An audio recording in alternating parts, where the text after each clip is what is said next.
Hi everybody, and thanks for joining me today. I am filling in again the end of this 8th pass. The edge is right there, so I discovered that I don't have to move my frame over anymore. I can comfortably reach it with my top arm. Getting closer to having that done. I have less than 2,000 stitches to go for that that pass to be filled in. Getting there slowly but surely. And there aren't as many colors here, but they aren't really in big blocks, so we'll see sort of what I'm able to get done. I'm not starting at 0. I woke up early, so I stitched 168 before I started filming, because I was waiting for the light to come up and hopefully be good enough to film, and I think it is now, so that is where I'm at today. So if I pass 400 or something, I didn't do them all on camera with you. I would love if I could stitch that fast, but no, that is more than I could manage.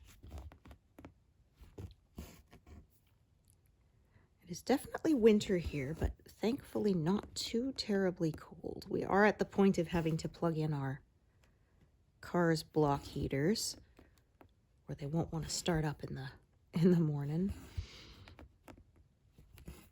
But it hasn't been too bad, but the wind definitely has a bite to it now.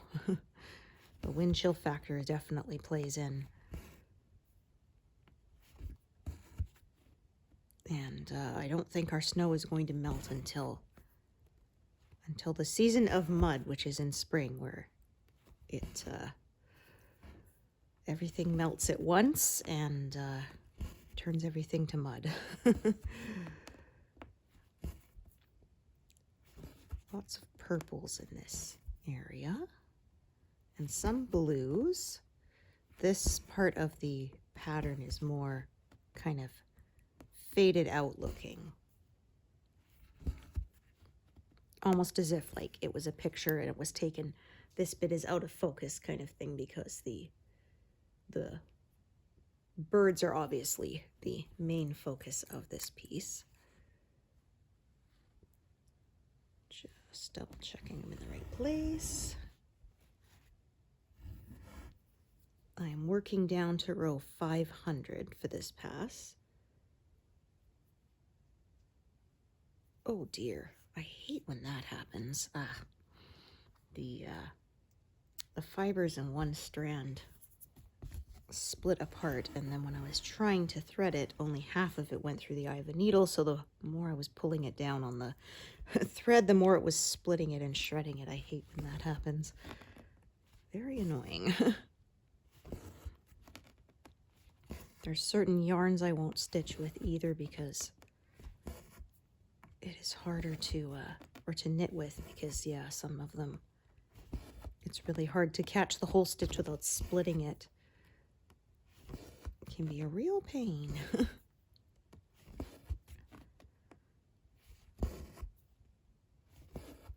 I don't knit as much anymore, but my blanket is slowly coming along. I have a couple on the go, actually. One is a lace one, so I don't get as much work done with that. And then the other is looks like knitted quilt squares. That one I work on when I'm watching figure skating. And I would say, I'm not sure exactly how big I'm going to make it. I'm kind of seeing how many squares I can stitch, and then whatever will make sort of a square or rectangular shape. So if I manage 35, I would do a 7x5. If I manage 36, I'd do a 6x6. It just sort of depends on what I can get, because I'm using up yarn that was actually from my mother-in-law's stash, and I can't just go buy more of it because I think it's discontinued. So yeah, I have to just kind of make what I can make and then figure it out from there. I may have enough that it might end up being bigger, and I'll have some leftover from the leftover. That does happen, but that's okay. I have some stash buster patterns that I use for leftover bits. And the very tiniest leftover bits, I actually made these little knitted balls for babies. They really like them because they're really soft. So can throw them around and stuff. My son called them snowballs when he was little.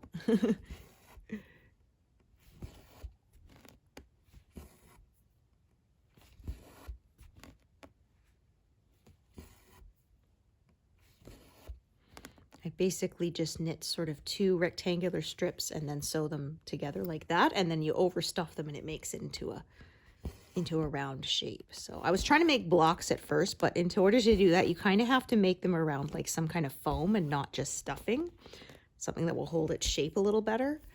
So I end up just overstuffing them and turning them into little ball shapes, and then that works too.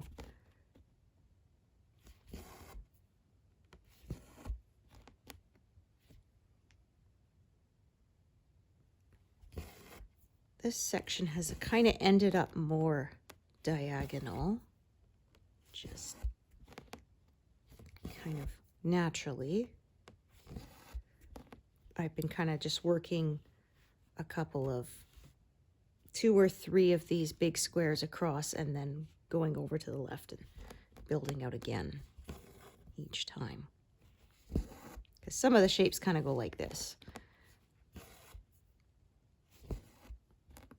So I just change as I go along.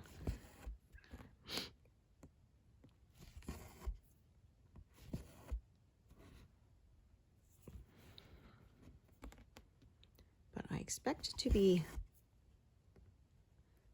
perhaps 1,000 or even 2,000 stitches into my last pass by the end of the year. I am definitely going to finish in 2026. I'm estimating 5 months. We will see. Came up in my memories. A year ago, I had hit 71,000 stitches exactly, something like that. So that means I managed about 100,000 in a year.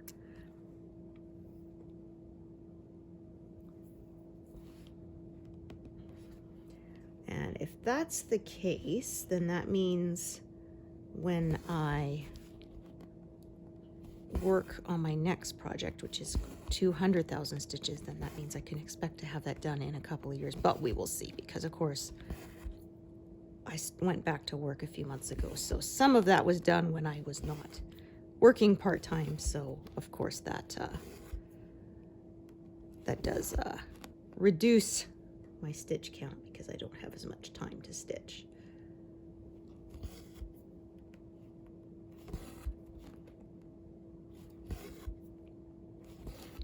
My acupuncturist asked me how many hours I work on it a day, and I said, well, it really depends, because some days if I have all day and nothing else to do, it'll be 5-6 hours, and some days it's half an hour. It really just depends.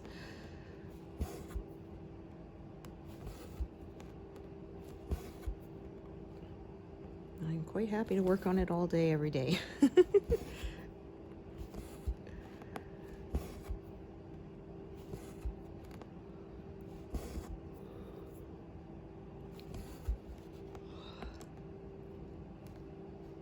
Just have to keep an eye on these grid lines at the edges here, because I leave some slack in them. You have to make sure they're not gonna confuse you. Say that is one drawback of sewing on your own. You could sew them totally taut, but I found that the holes at the edges kind of got a little pulled and distorted, and so I'd rather deal with having to double check my counting than I don't want enlarged holes in my finished piece.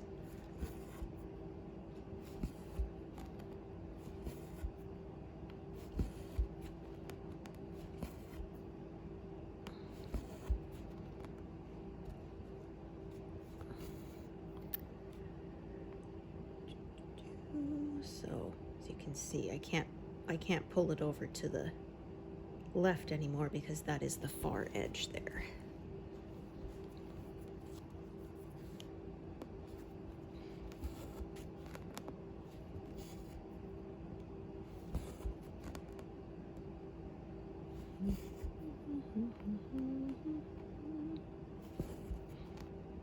We did not put up any Christmas lights this year because my husband likes to put them up before the snow comes. Like, we don't turn them on, but he likes to string them up in like the summer so he's not on the roof when it's icy, which, yeah, I prefer he does not do that too. But this year he just said, you know what, I'm lazy to do it. And I said, that's fine. We have some people on our street have light displays up, so it's quite nice. We did it one year. This was before LED lights were widely available, or like they're not too expensive now. When they first came out, they were quite expensive because they were you know, brand new technology. Always takes a while for the price to come down. And so we had the old incandescent lights. This was 2004. Yes, it was the first year we had moved out to Alberta, and we had some that we had got from Costco. And we put lights up, and like I said, they were the old incandescent lights, so they drew a lot more power because those old ones were very inefficient. I think in science class we discovered that like only 10% of the energy that went into those light bulbs becomes light, the rest becomes heat. So they're very inefficient. And when we got the power bill in January, we were like, yeah, not doing that again. It was like 3 times what it normally was. And I said, that was wild, because it's not like we had the lights running 24/7 or anything. Like we would honestly turn them on at say 5 o'clock and then turn them off at like 9 or 10. So it wasn't like they were running all day, every day. And even so, it was still like cha-ching. So we did not do that again. My dad said when he was a kid, there were some people who would do huge light displays, and they would actually take donations because obviously those could get quite expensive. There's one house in town who does that. They actually have their lights synchronized to go with music, and it's broadcast on a little shortwave radio, so the neighbors don't have to listen to it constantly, because that would drive you mad, right? This piece is really short, so I gotta be careful not to pull it too hard. There we go. So they have a little sign in their yard saying to tune into whatever the frequency is, and then what have I done here? Oh, there we go. That's what happened. There's a fluff coming up. That was confusing me. Thinking, why is there a purple stitch there? It's not purple. No, it's not. It's that little end is reappearing. And they take donations to cover their cost. And I think they collect some for the food bank too, so that's really nice.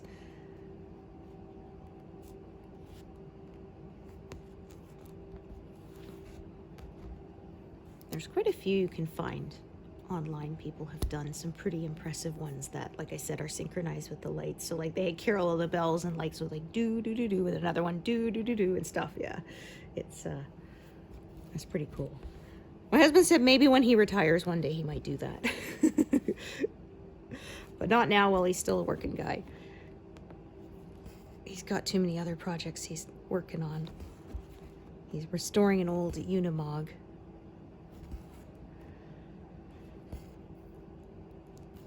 He's been working on that for, sheesh.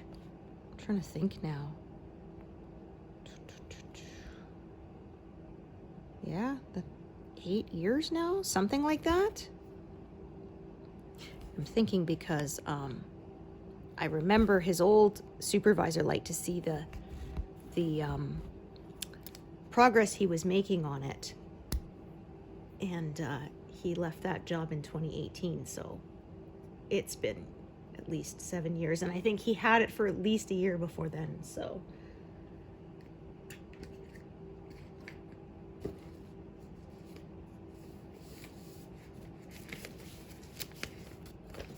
your hobbies are way more expensive than mine, and they take up more space too.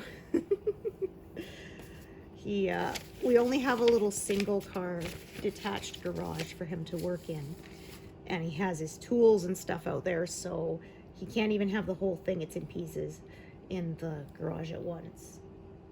he's working on the cab and stuff, and the body of it is in the yard, in the backyard.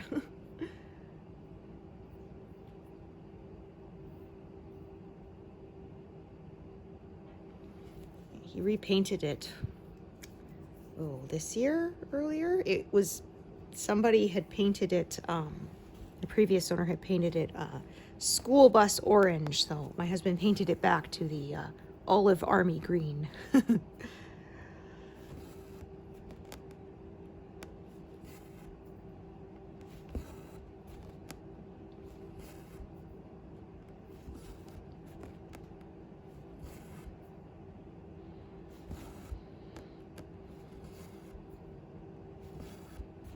Our son comes out and works with him sometimes too.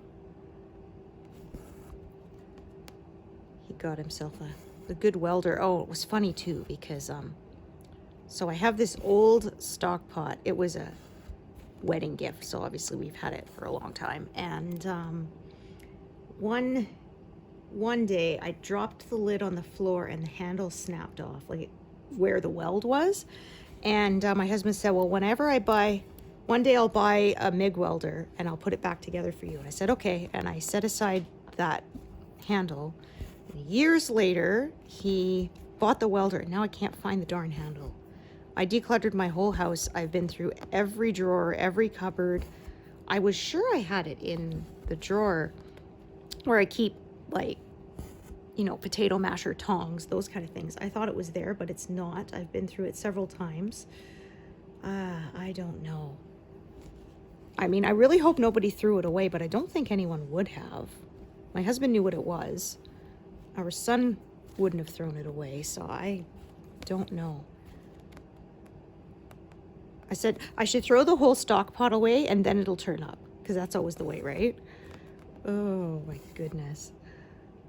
So I still use it, but I have to open it with a butter knife and an oven mitt.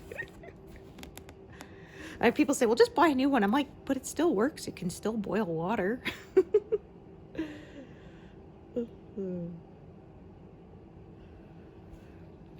It was funny when our son was little, he had his own little toy kitchen. And there we go. And he got really upset because he was trying to open his same kind of pot with his little toy knife, sticking it under the handle. And it was tough to do because, I mean, that's not how you're supposed to do it. He's getting really mad. And I said, oh, but yours has a handle, see? And I just lifted it off. But he got mad because that's not the way Mom does it. So it can't be the right way. All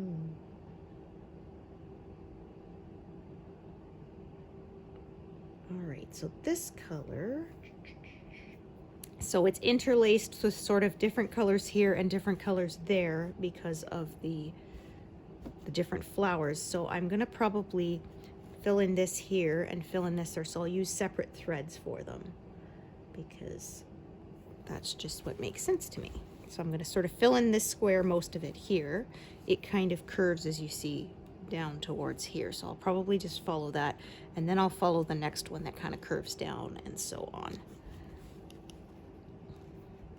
So not strictly diagonal, but loosely diagonal, I guess you could say.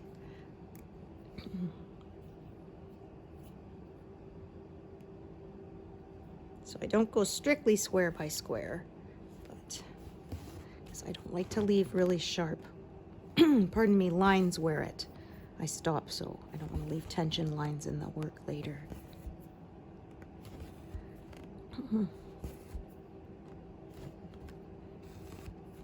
Oh, goodness, that did not look right. Nope, not at all.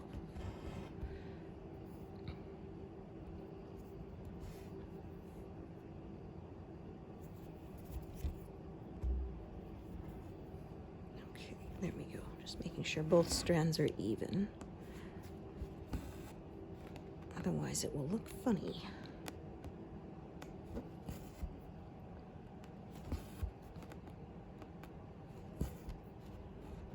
Oh.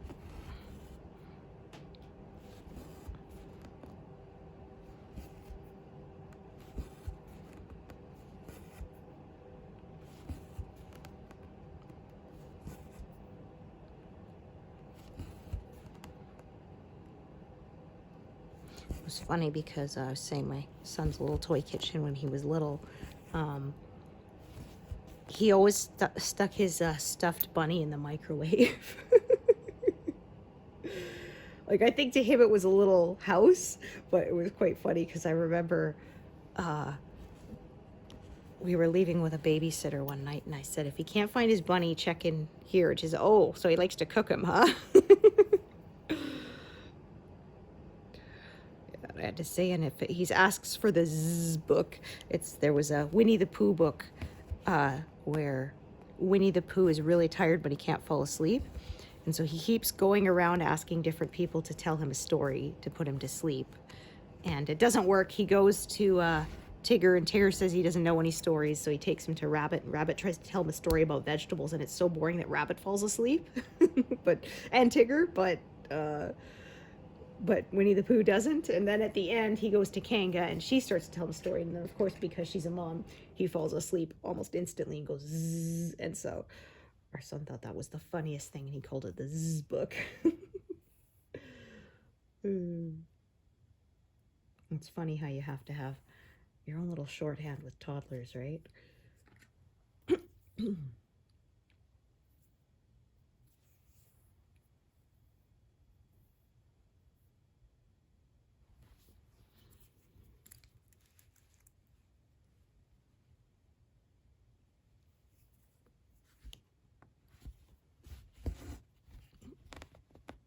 So this is the last, what you might call it, the last square here. So I do all the ending of my threads, making sure that they go in towards the center and don't extend past the edge, because obviously that is not what I want.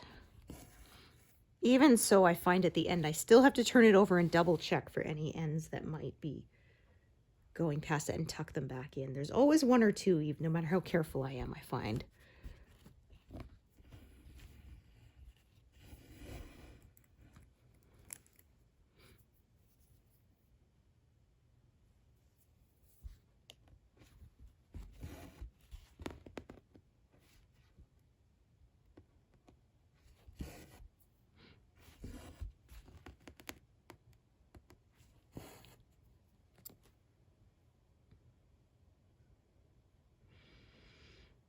All right, so this color can go quite sort of a long way, but I may kind of, like I said, split it between the middle because of the colors that intersect with it are kind of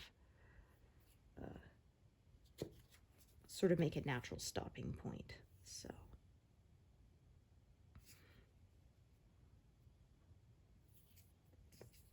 we'll see. Like I say, I often just decide as I go.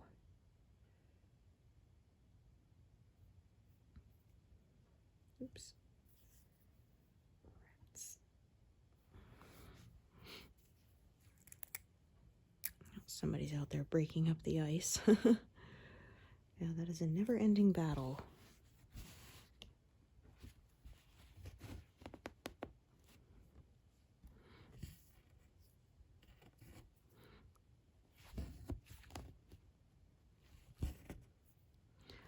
One day we want to replace our front walkway because unfortunately it's sunk, and it's fine until we have it starts thawing, and then it fills up with water because it's the lowest point, and then refreezes, so it makes a really nice big skating rink right at the front door. We moved the our mailbox to be right at the pillar so nobody has to walk on it, because, and I have instructions for other deliveries to come to my back door because there's no ice there, because I don't want people slipping and falling, obviously. All right, so start a new strand here. I will kind of go into that section a little bit. I'm going to carry the whole thing up. I'm going to cross as I go this time so that my thread ends up back where I started. So that was why I used a really short piece for that one there, because I knew I was going to add a longer piece later, and I didn't want to have sort of two long pieces attached in the same area where I don't need that much thread.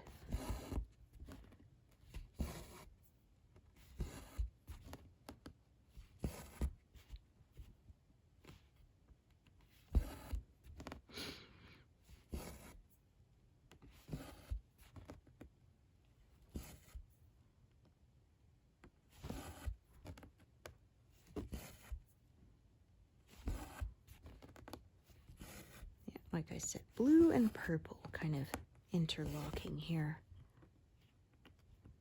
So not as many colors, but I find when they're kind of interlocked with each other, that does kind of slow things down. I used to stitch sort of all of one color, and I found all that jumping around was harder to get it accurate. So now I kind of work in growing one little bit at a time. I find I make fewer mistakes that way. And I like how neat the work looks when I'm done too. I find when I stitch with gaps, my work doesn't look quite as tidy when I'm finished. So adding another sort of strip there. And then switch colors at the next one, and so on.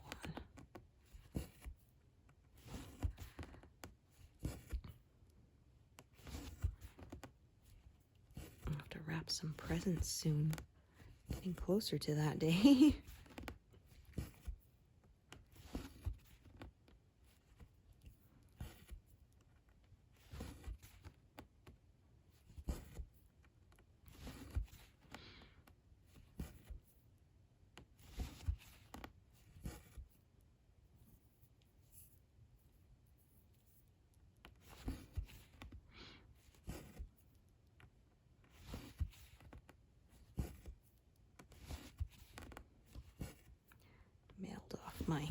The Christmas gift for my father-in-law. Should hopefully make it in time, even though, like I've mentioned before, we're still having a strike action going on with rotating strikes, so you don't know when an area, but I sent it in plenty of time with over a month to get there, so I'm not anticipating that it should be a problem.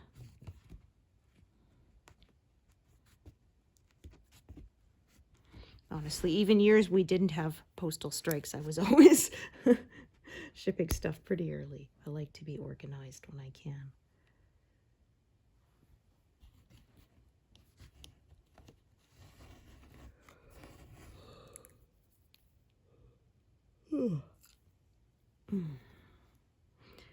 So I passed 89% yesterday, and I've said reaching 90% shouldn't be a problem at all.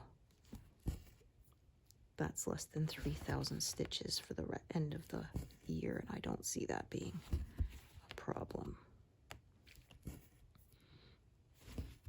I started at 271,000, I think it was, for this month. So that's under the 6,000 that I normally get per month lately. All right, I'm just gonna check the length of this other one that's parked down here. If it is, yeah, it's sufficiently long enough to finish all those stitches. So I'm going to tie off this top one here. No point in carrying it downwards to that other section of stitches there when there's plenty of thread there to do them, leaving a huge jump of thread across the back. I will just tie this off and save these pieces for later.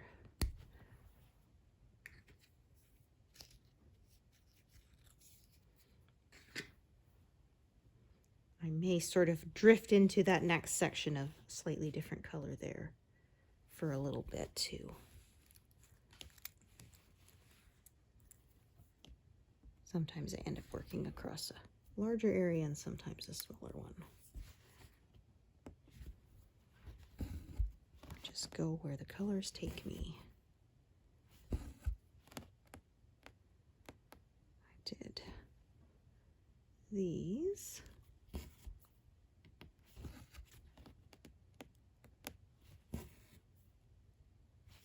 I think I might as well do that one too.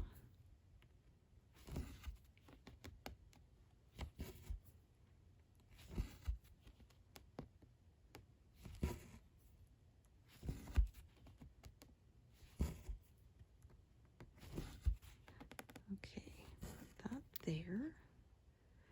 And I won't do this whole section yet. I want to finish filling in that one first. But they do kind of bleed into each other, so that's why I'm kind of doing a little bit that's in the next color section as well.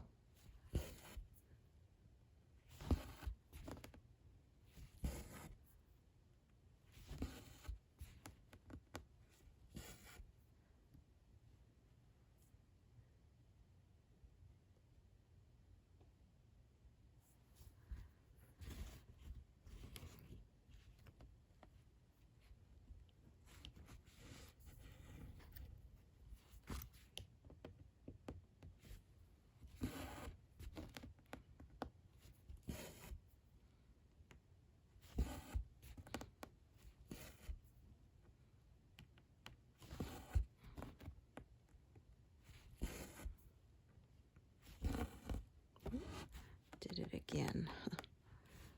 Pulled on one strand a little harder than the other, so they're uneven. I'm going to smooth them out again. There we go.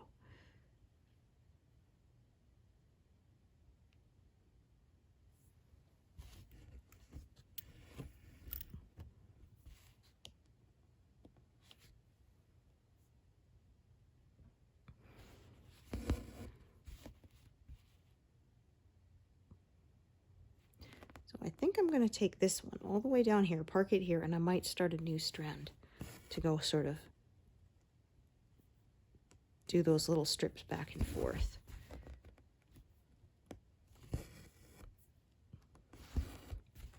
That wasn't my original plan, but I think that will work.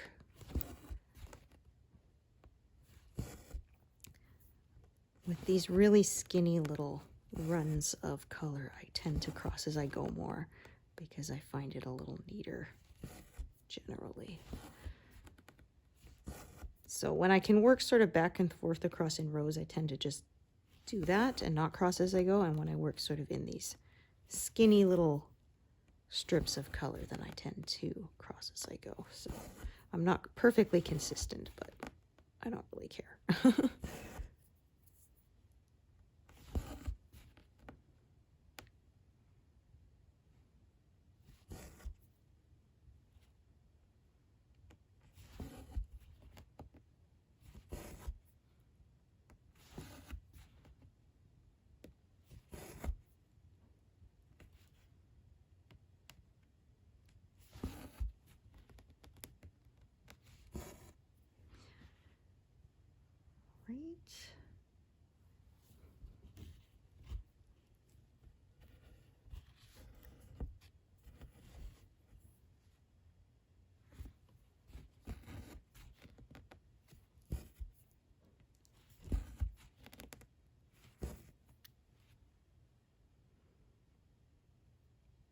Did that one because I wanted to be able to do all three of those. Oops, if I had in the right mode there, without leaving a gap.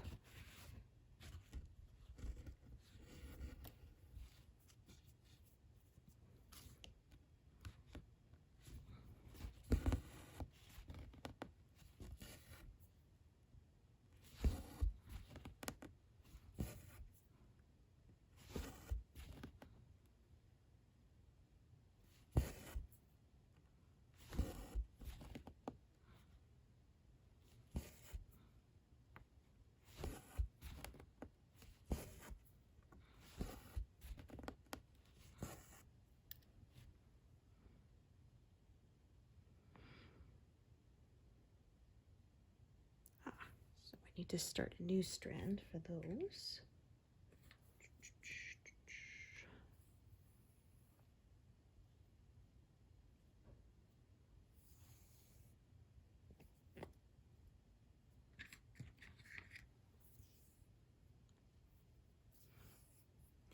$275,000 is where the cutoff is for this whole pass being done. So like I said, less than 2,000 is left. It's coming along.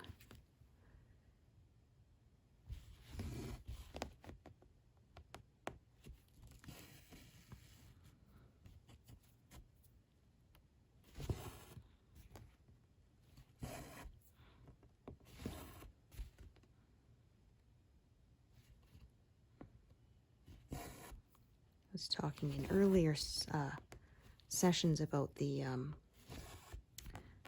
Heaven and Earth Design Stitch Along. So last year's Stitch Along, people are finishing up their projects now. So that's been exciting to see. I'm not in the actual Stitch Along group, but they're allowed to post in the main group because, of course, I didn't buy in last time. I'm not doing it this year either. There was nothing that I fancied enough to do that, but I like to see other people's work. Who knows? Maybe one of these years they will make something that will tempt me into, oops, that came unthreaded, into changing my plans.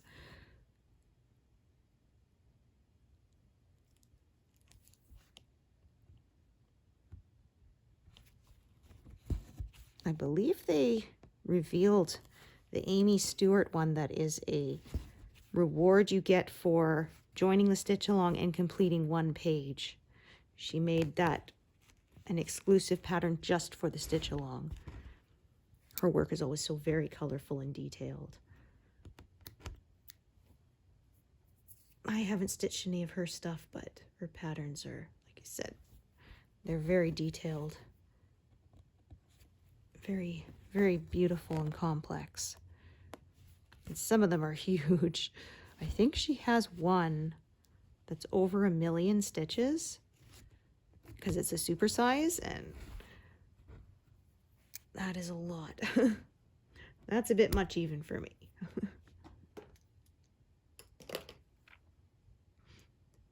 Plus, I like to stitch on 14 count, and I think it would be really hard to find a piece big enough for that depending on how wide it is.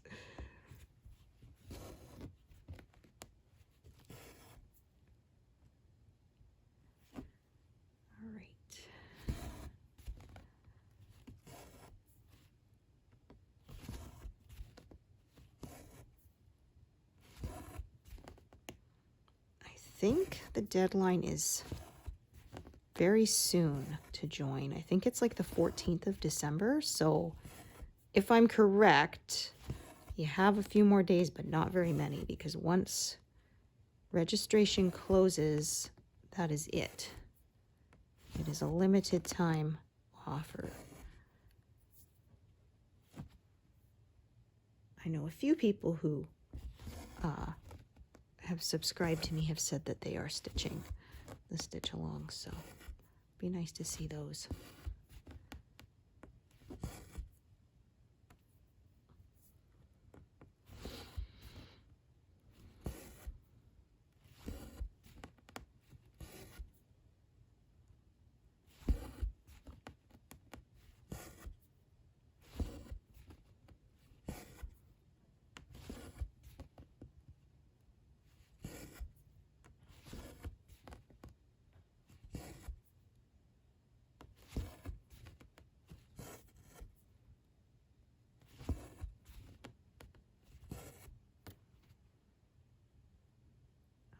There's one here. Oh, I thought I only had one stitch left of it. Nope, there's one more further down, so can't tie this one off yet. Soon.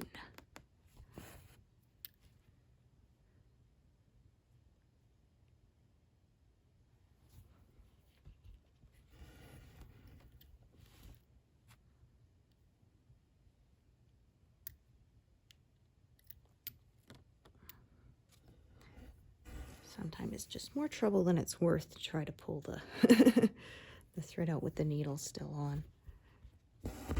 But I can rethread pretty quick these days, so that's not really a problem.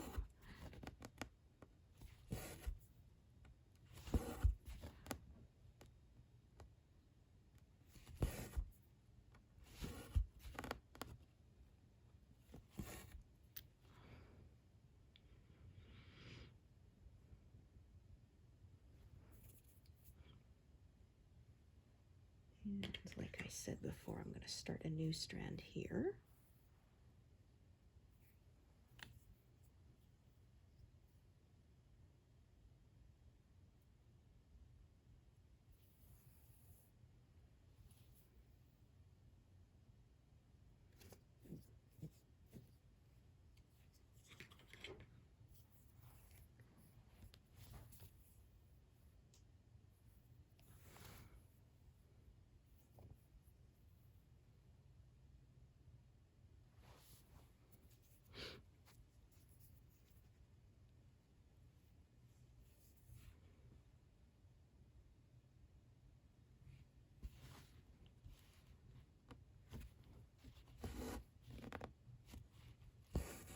So again, crossing as I go, I'll carry this one up and then go back down. And that's why I decided to start a new strand. Leave the other one over here to pick up later. Oh, that is a knot. Here, managed to pop it loose.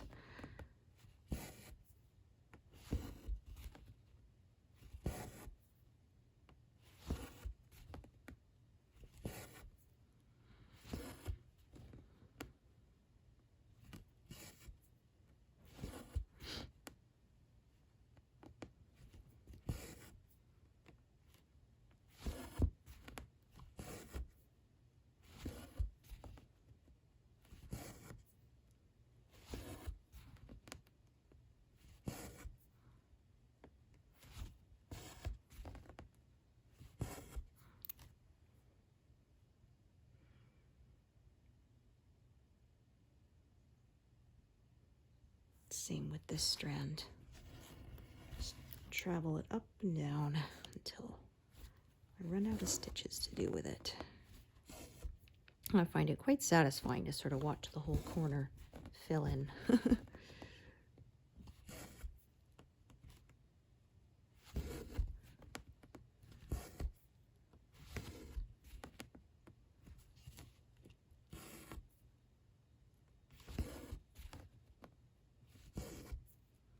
Well, 300, but like I said, I did almost 200 of them before I started filming, so I'm not quite that impressive.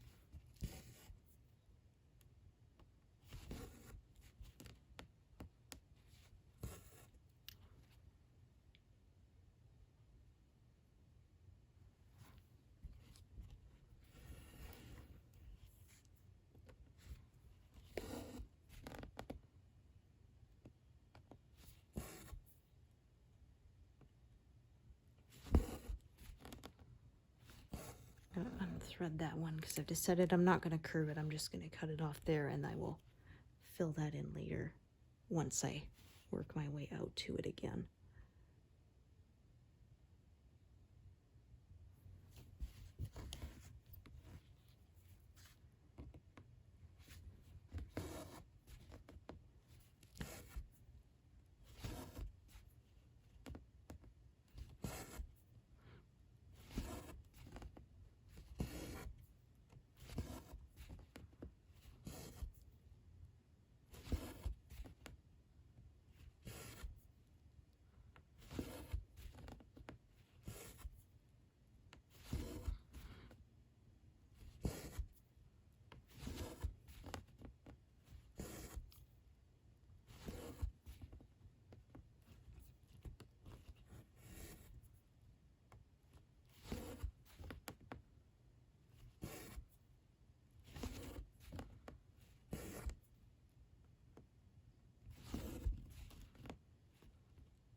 Same with this one, I will just pick it up later.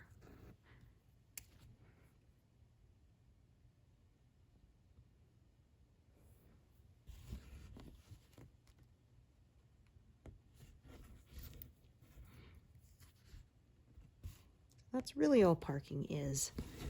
It looks more complex, but it's really just I'm putting that thread aside. I'll get back to you later. Picking up something new. And I know it's not for everyone, and that's totally fine. I stitched several full coverage pieces without using parking. experimented with it.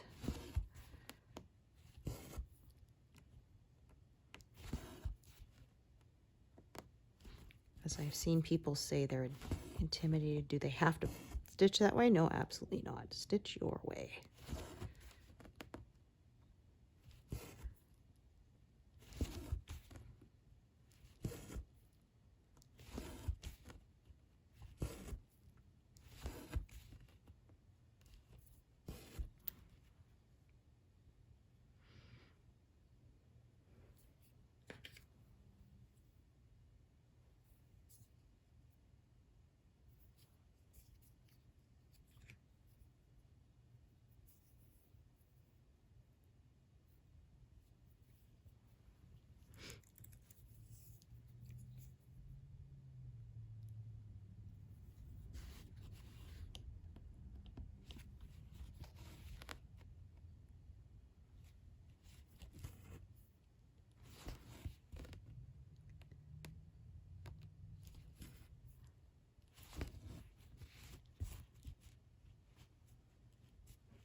Pin this in as long as it's, I try to be at least 5 stitches from the edge of the piece, because I trim it to about 1 centimeter on the back, so that's too short to go past the edge there. So just tie it off like that. Nice. Oop, wrong one. I meant to get that one, and that one I will park it down below and keep using it later, because I think, yeah. And if it turns out another stranded carrot is enough to do them, then I will tie it off when I get to it. But for now, I like to leave it attached. I'd rather leave it attached and tie it off later than tie it off and wish that I'd left it attached. That is for sure. So over to this section, and again, you can see the colors are coming out here, so I'm going to kind of cut it off right about there for now and then continue growing out.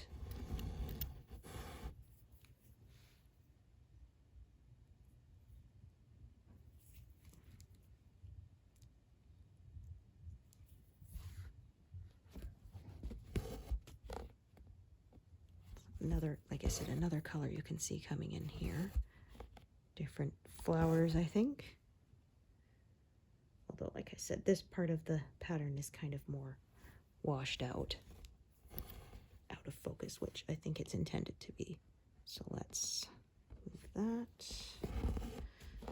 And I think I will again start another strand up top.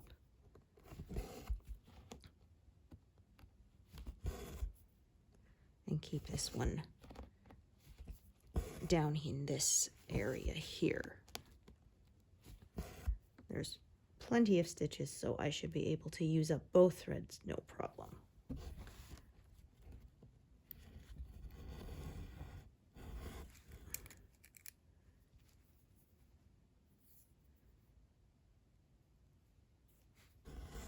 So how would I stitch to 350? Like I said, I did like 168, I think. No. So that'll bring me close to 200 on camera. Just a little under, if my memory is correct.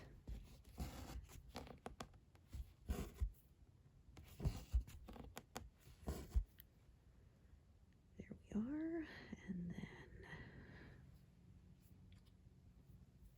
okay, so there is a strand here. Just gonna take a peek, but I don't think, no, I remembered it was not terribly long. It'll probably be just long enough to do that one stitch that is kind of parked in. And that's kind of why I parked it there.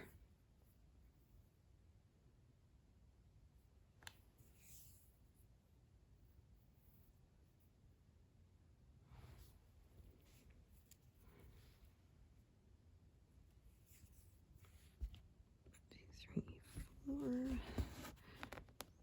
Move that.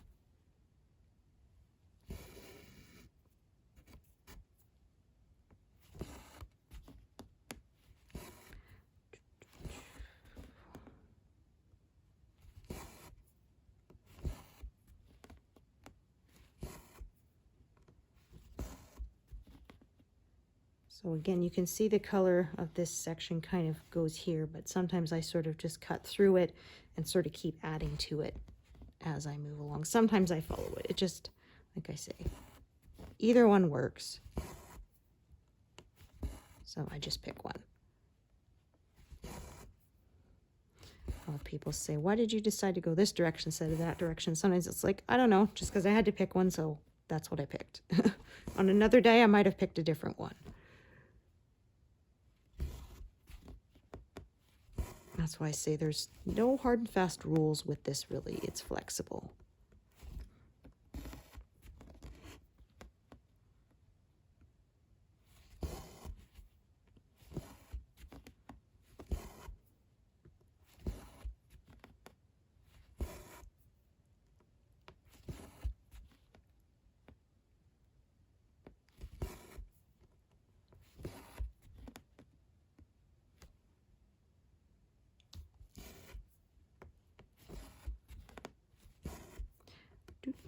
There'll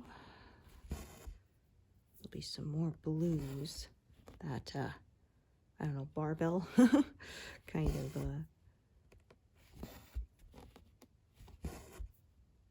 symbol is coming up soon. Same as I had it earlier up here. There was some blue kind of striping through it. Same thing down below here, just a slightly different blue.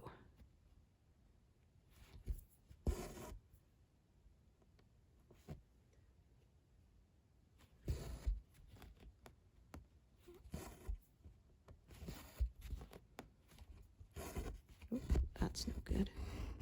Yeah, that is a knot. All right. Quite a big one. Let's see if I can pull it loose. Oh, you're going to be like that, aren't you? Darn it. Oh, I hate when that happens. Yeah. Ah, darn. All I was able to do was tighten it up. Yeah. Sometimes pop it out, but sometimes it will not cooperate. Piece of junk. Okay. Rats.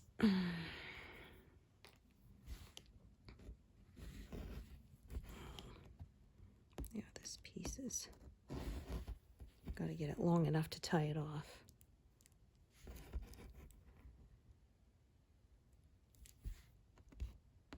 Absolutely hate when that happens. I think that's the worst because sometimes you have to undo some of the stitches you've already done in order to get a piece long enough to be able to secure it. That's always annoying. That is what happened there. Okay, but I've got... I will just...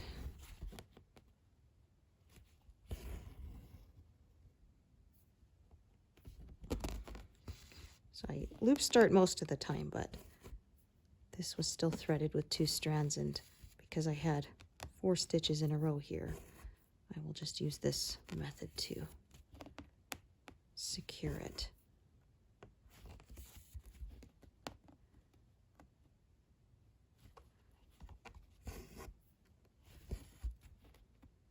So I got that. Actually, I think I'll go just over 350. Probably add a new strand soon. So this can go there.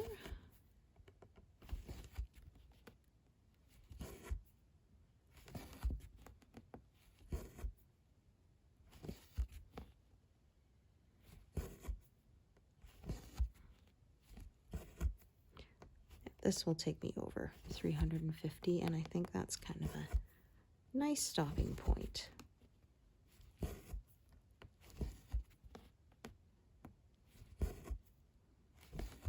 Perfect.